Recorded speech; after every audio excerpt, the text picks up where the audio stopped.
Puji nama Tuhan. Shalom. Shalom.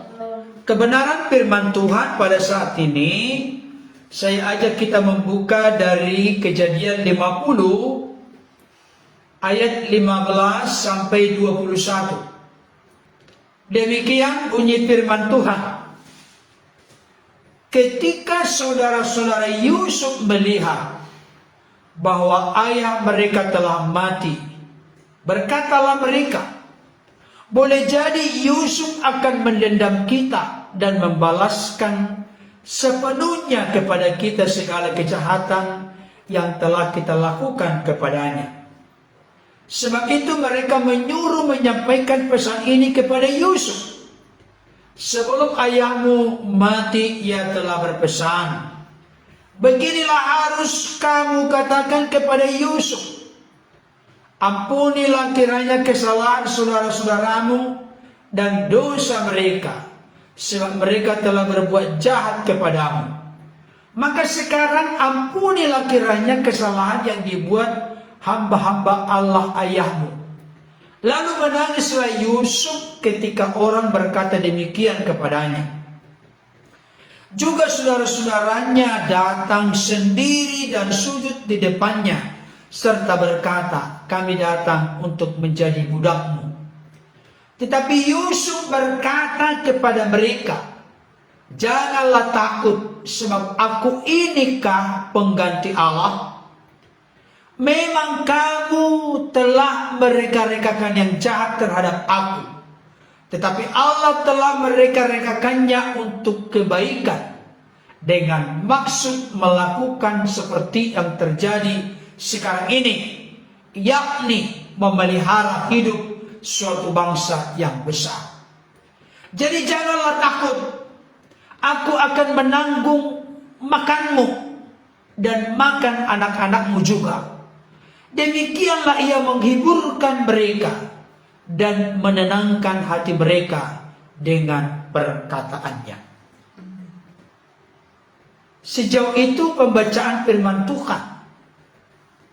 Akan terus saya ulangi, yang berbahagia adalah setiap kita yang mendengar firman Tuhan, memasang kedua telinga kita untuk benar-benar dengar-dengaran dengan firman dan melakukannya dalam hidup kita hari lepas hari.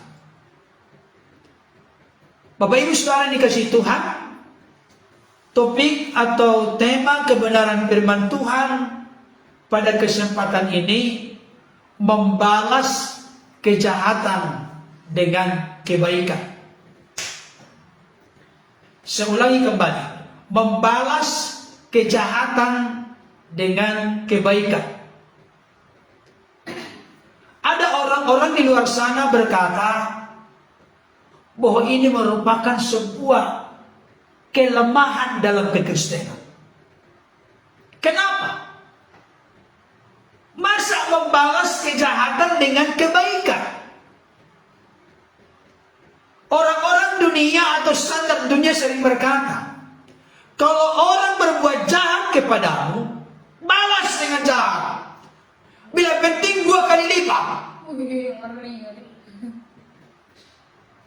Itu yang sering terjadi.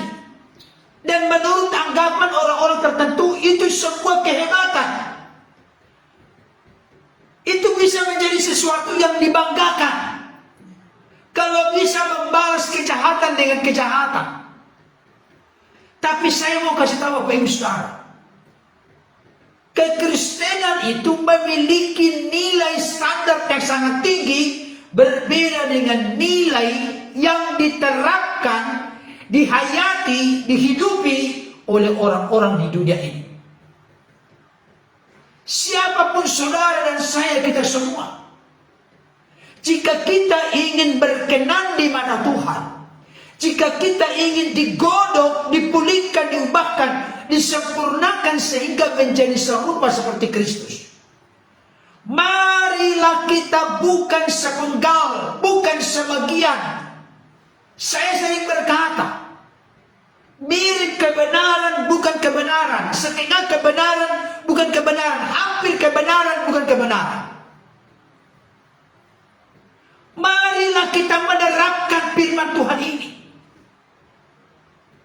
Ada yang memberikan komentar, kalau kita dilempar dengan batu dibalas dengan kapas. Bagus sekali itu filosofinya. Kita dilempar dengan batu, balik lagi dilempar dengan kapas. Yang pertama, kalau kapas yang dilempar, nggak bakalan sakit kepadanya. Yang kedua, barangkali kalau banyak kapas yang kita lempar itu, maka bisa dikumpulin, dibuat jadi tempat tidur atau bantal. Oh iya juga. Saudaraku yang dikasih Tuhan, saya ulangi kembali supaya jangan sampai ada di antara kita yang ragu untuk menerapkan pola hidup membalas kejahatan dengan kebaikan. Saya mau katakan saat ini, inilah yang menjadi ciri khas kekristenan. Kalau ada kalimat membalas kejahatan dengan kebaikan, ini sebenarnya pengajaran yang sangat radikal dan revolusioner yang diajarkan oleh Yesus.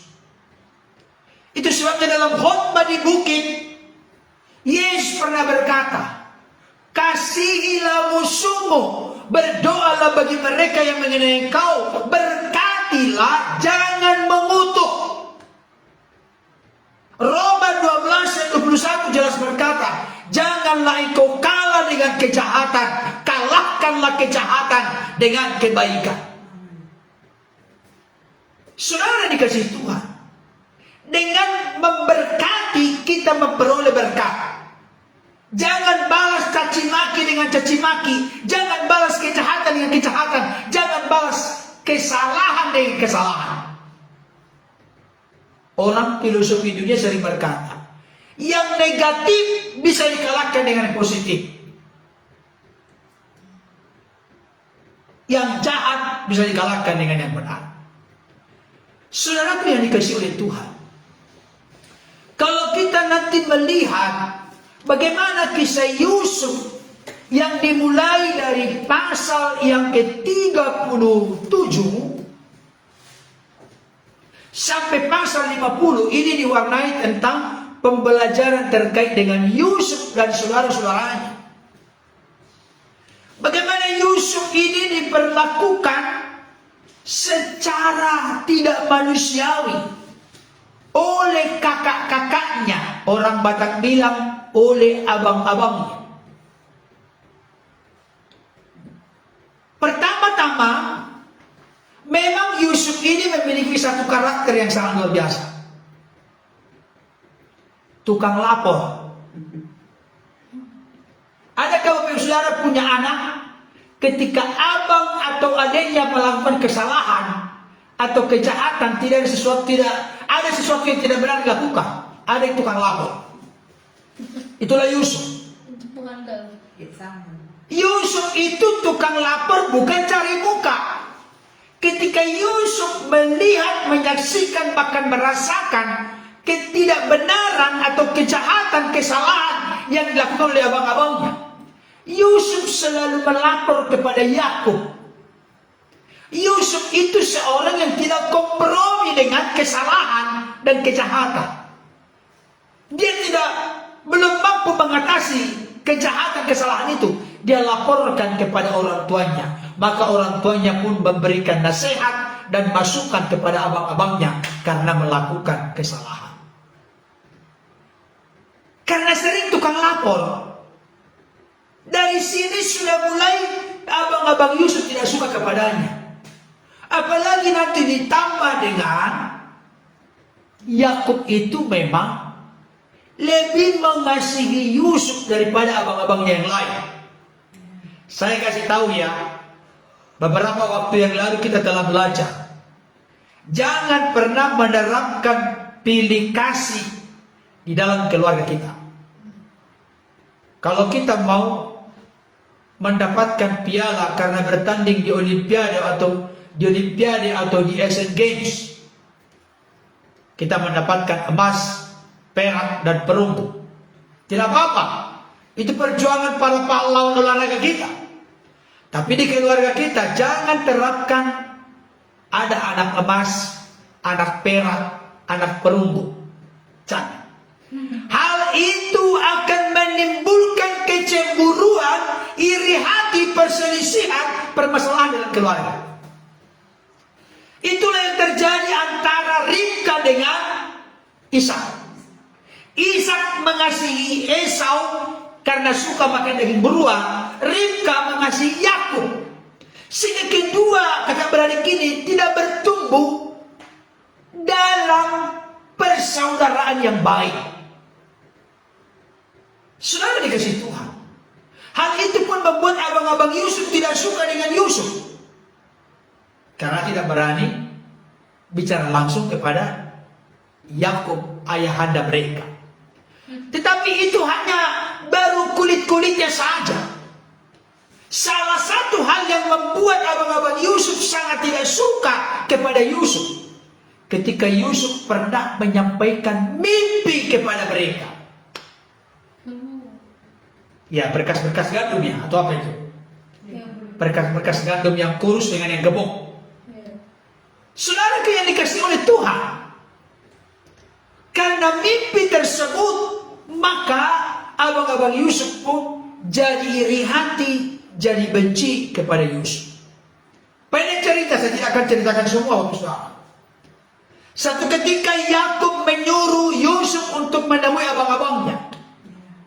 Ketika sampai ke sana, maka abang-abangnya pun mengatur skenario, aktor intelektualnya abang-abangnya, ingin meniadakan Yusuf.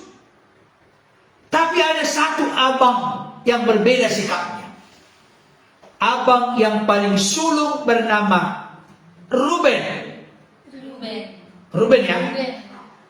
Ruben berupaya untuk melepaskan, membela, menolong Yusuf dari perangkap abang-abangnya yang sudah sangat tidak suka kepadanya.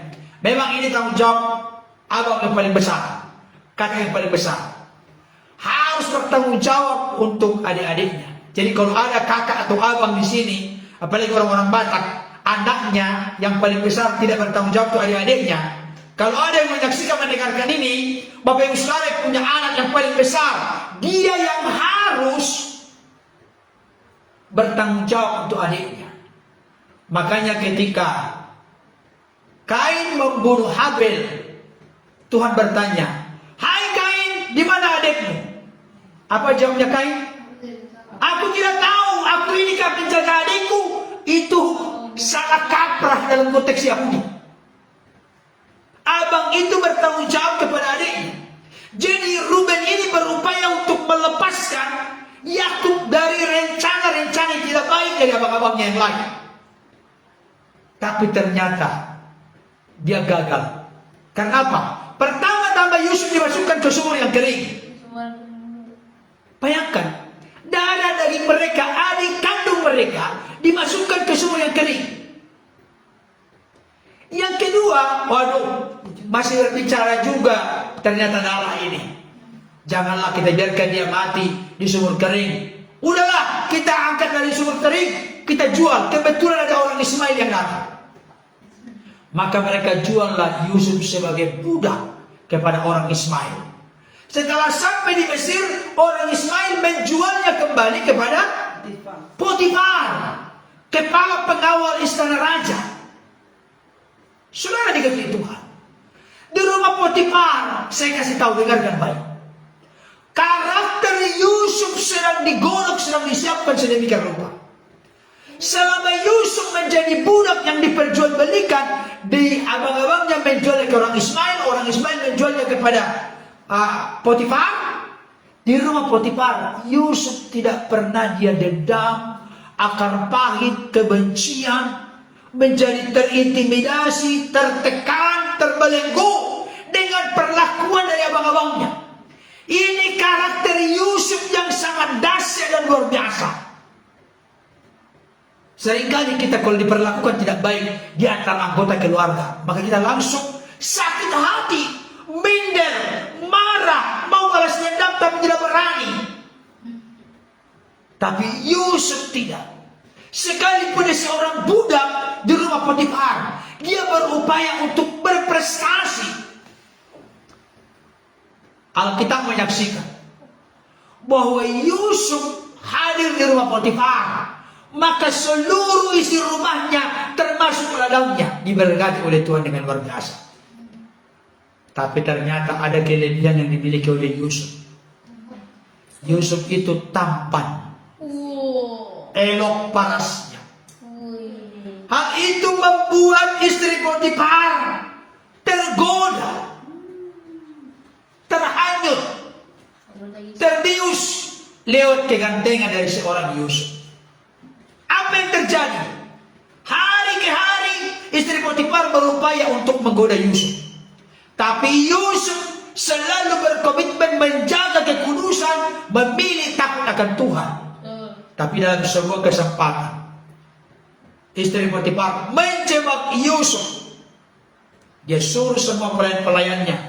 Barangkali kalau saya bahasakan untuk sekarang, ada yang ke Bakauheni, ada yang ke Purwakarta, ada yang ke kemana-mana jauh-jauh, supaya jangan mengganggu dia melakukan hal yang tidak baik. Pendek cerita, Yusuf difitnah, dia dimasukkan ke dalam penjara. Saudara dikasih Tuhan. Tapi ternyata ini semua persiapan Tuhan bagi Yusuf untuk menjadi seorang yang besar. Dengarkan kalimat ini, jangan luput. Kalau saudara dan saya ingin disiapkan oleh Tuhan untuk menggapai sesuatu yang tinggi, sesuatu yang besar, sesuatu yang luar biasa, maka kita juga harus siap melewati proses yang besar dan luar biasa juga. Nah, kan maksudnya ini? Sama seperti sebuah bola pingpong. Kalau kita rindu bola pingpong itu pantulannya tinggi, maka bagaimana caranya? Harus dipukulkan, dibanting dengan keras juga. Jangan sampai bola pingpong kita rindukan sampai kepada pelapor rumah, tapi kita pantulkan dengan pelan. Gak bakalan bisa. Tapi kalau kita rindu untuk memantulkan bola pingpong sampai ke pelapon, banting ke bawah. Artinya kesiapan untuk menghadapi proses Tuhan itu menjadi kesiapan untuk kita dimuliakan, diangkat, ditinggikan, dan dibesarkan oleh Tuhan. Saudara dikasih Tuhan, pendek cerita, saya tidak akan ceritakan semua. Oleh karena ada masalah besar yang terjadi di Mesir, dan tidak ada yang bisa menangani, apalagi raja saat itu ditunjukkan melalui sebuah mimpi. Raja pun memanggil para cerdik pandai, ahli-ahli nujum, ahli-ahli sihir, semuanya orang-orang bijaksana yang ada di Mesir, untuk mengartikan, untuk menyebutkan mimpi raja sekaligus artinya. Tidak ada yang bisa. Maka juru minuman raja pun mengingat bahwa ternyata di penjara ada seorang bernama Yusuf yang mengartikan mimpinya. Akhirnya Yusuf pun dibawa keluar dari liang tutupan penjara dan dibawa menghadap raja. Ketika dia bawa menghadap raja, dia pun mengartikan, dia pun menyebutkan mimpi raja sekaligus artinya. Dia diangkat menjadi Perdana Menteri yang menjalankan pemerintahan di Mesir saat itu. Hanya tahta yang menjadi perbedaan dari Raja Fir'aun dibanding dengan dia. Saudara dikasih Tuhan, ternyata di tanah Kanaan terjadi kelaparan, terjadi kesusahan, terjadi penderitaan, terjadi kesulitan. Yang notabene itu adalah abang-abang Yusuf, termasuk juga ayah mereka, Yakub. Ketika mereka tidak lagi bisa bertahan untuk hidup, mereka dengar dari jauh bahwa di Mesir ada makanan melimpah karena diatur sedemikian rupa oleh Yusuf. Maka mau tidak mau, suka tidak suka, demi bertahan hidup, mereka pun datang ke Mesir. Ada prosesnya. Disuruh dulu kembali, atau mereka kembali dulu, baru datang lagi. Nanti ada syarat, Benyamin harus ikut dan seterusnya. Bapak saudara bisa membaca ini. Tapi yang jelas kesimpulannya, oleh karena Fir'aun tahu bahwa Yusuf ini memiliki keluarga, ada kurang lebih 70 orang yang datang ke Mesir. Akhirnya mereka tinggal di Mesir, ditempatkan di sebuah tempat yang dimohonkan oleh Yusuf kepada raja saat itu untuk tempat tinggal mereka, yang cocok untuk beternak atau menggembalakan domba. Saudara kasih Tuhan, akhirnya keluarga Yusuf semuanya, termasuk juga Yakub ya, ikut Yakub ya, termasuk juga Yakub ikut di sana. Saudara kasih Tuhan, pendek cerita, Yakub pun mati. Ketika Yakub mati, sebelum Yakub mati, mereka masih percaya diri. Abang-abangnya, paling tidak ada yang menetralisir. Misalnya contoh, Bapak Ibu Saudara, ketika Yakub masih hidup, anakku Yusuf, tolong ya, jangan ya, tolong. Ya bisa diberi masukan. Tapi ternyata mereka seperti kehilangan induk. Anak ayam kehilangan induk. Kenapa? Yakub sudah meninggal. Mereka berpikir, mereka mengolah, mereka berdiskusi. Jangan-jangan ketika sepeninggalan ayah, yaitu Yakub, maka Yusuf akan membalas dendam kepada kita. Inilah konteks ceritanya. Saudara yang dikasih oleh Tuhan, inilah yang menjadi beban berat dan pergumulan bagi abang-abang Yusuf. Ketika melakukan kejahatan di masa lalu, dan menurut mereka itu belum tuntas. Apalagi saat itu mereka dalam keadaan posisi yang sangat lemah, dan Yusuf dalam posisi yang sangat perkasa karena penguasa nomor 2 di Mesir. Mau diapakan Yusuf pun mereka tidak akan terjadi apa-apa. Mereka dalam keadaan ketakutan, Bapak Ibu Saudara. Mereka berpikir jangan-jangan Yusuf ini akan membalas kejahatan yang kita lakukan dengan kejahatan. Kita telah berbuat jahat, kita telah berdosa kepada Yusuf. Maka mereka pun mengatur satu cerita. Kenapa saya katakan ini mengatur satu cerita? Saya tidak pernah menemukan cerita yang mereka sebutkan di sini, di dalam ayat-ayat sebelumnya. Jadi kalau menurut saya, kemungkinan besarnya ini tidak pernah disampaikan oleh Yakub kepada mereka. Tapi mereka berrekayasa sedemikian rupa. Memang ini yang terjadi bagi orang yang merasa bersalah, merasa tertuduh, merasa terdakwa, akan berupaya mengarang cerita demi melunakkan hati orang. Nah, apa maksudnya? Sebelum saya lanjutkan, barangkali yang mau sampaikan, silakan. Mereka berpikir bahwa seperti dari mereka itulah Yusuf itu. Iya. Jadi kalau seandainya kita buat dulu seperti itu, nanti Yusuf melakukan seperti itu kepada kita. Iya. Padahal mereka tidak melihat sudut pandang Yusuf, bahwa Yusuf itu berpikir luas, artinya semua itu diizinkan oleh Allah dengan maksud kalau kita lihat di situ mereka yang baik untuk memberikan makan suatu bangsa yang besar, gitu kan? Nah, tapi pemikiran mereka nggak sampai di situ. Iya. Nah, acap kali dalam kehidupan kita seperti itu, kita pikir seperti diri kita orang lain, padahal belum tentu seperti itu. Iya. Nah, berpikir negatif duluan, padahal dia nggak memikirkan itu. Bahkan mungkin dia ingat itu, tapi dia mau membalas itu, gitu loh. Iya. Nah, jadi berpikir positif lah. Ya, jadi kalau begitu, apa yang kita lihat yang luar biasa dalam kisah ini? Ayo, Kesia. Apa yang kamu lihat yang luar biasa dari kisah ini yang bisa di-share kepada Bapak Ibu Saudara? Sifat mengampuni. Ayo, silakan. Kalau yang mendapatkan sifat mengampuninya Yusuf di sini dia tidak. Apa bukti-bukti di sini yang bisa dilihat oleh Kesia bahwa memang Yusuf itu benar-benar mengampuni, bahkan mengasihi abang-abangnya yang telah pernah berlaku jahat kepada Yusuf? Coba lihat. Ayat berapa? 17 sampai nangis. Ayat 17, lalu menangislah Yusuf ketika orang berkata demikian kepadanya. Ya. Berarti kan ibaratnya saudara-saudaranya di sini kan ngucapin hal yang tadi ya, bahwa ayah ngomong kayak gini padahal nggak begitu gitu. Nah, Dia tidak curiga dengan itu apakah rekayasa apa tidak gitu ya. Tidak, tapi di sini langsung nangis dan bilang aku nggak kayak gitu lagi, aku nggak mengingat itu, aku udah mengampuni kalian. Dan di sini udah kelihatan jelas gitu ya, bahwa kami dan jangan takut gitu. Kalimat di situ udah aku udah ampuni, berarti sekarang kalian udah aman lah bersama saya gitu loh. Jadi saya di sini sebagai alat Tuhan gitu. Iya. Aku Oke, silakan. Apa? kita harus balas kejahatan dan kebaikan. Amin. Dan berendam kepada manusia. Amin. Ya.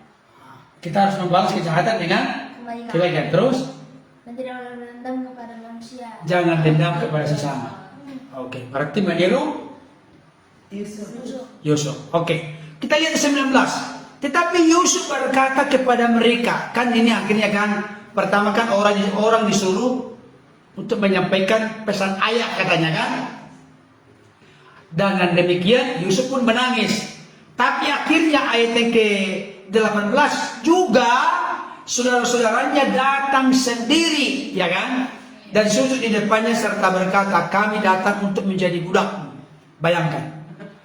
Ini benar-benar ini kan mimpi Yusuf apa? Iya kan?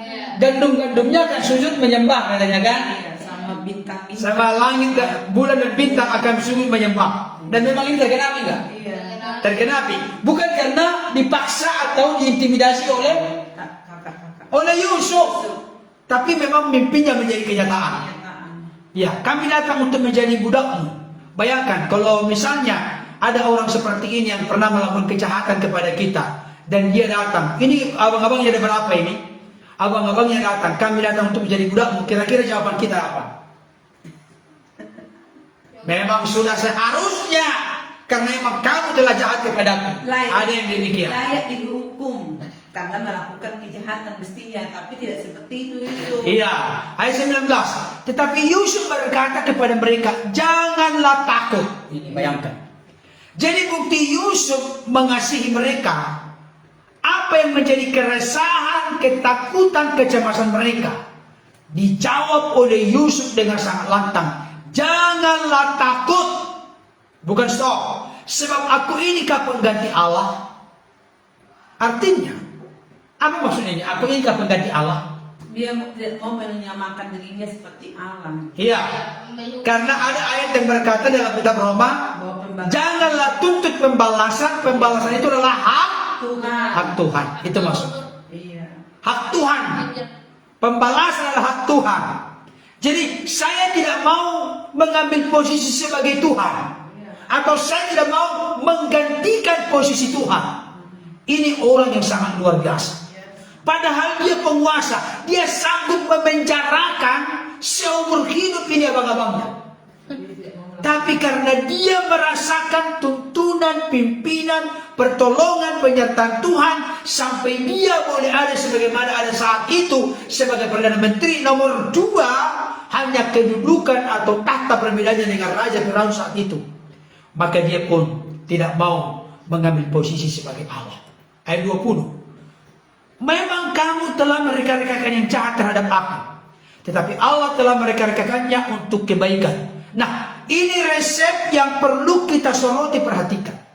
Bagaimana supaya kita jangan menyimpan akar pahit, dendam, kebencian, kemarahan kepada saudara-saudara kita yang barangkali berlaku tidak baik kepada kita. Padahal kita tidak pernah merancangkan berbuat jahat kepada mereka. Tapi mereka merancang yang tidak baik kepada kita. Caranya supaya kita jangan dendam adalah kita harus tahu dan mengerti bahwa seluruh peristiwa yang terjadi itu memang ada reka-rekaan yang jahat dari orang lain di luar diri dari Yusuf. Tapi Yusuf bisa mengambil sebuah kesimpulan dengan satu kalimat yang sangat indah.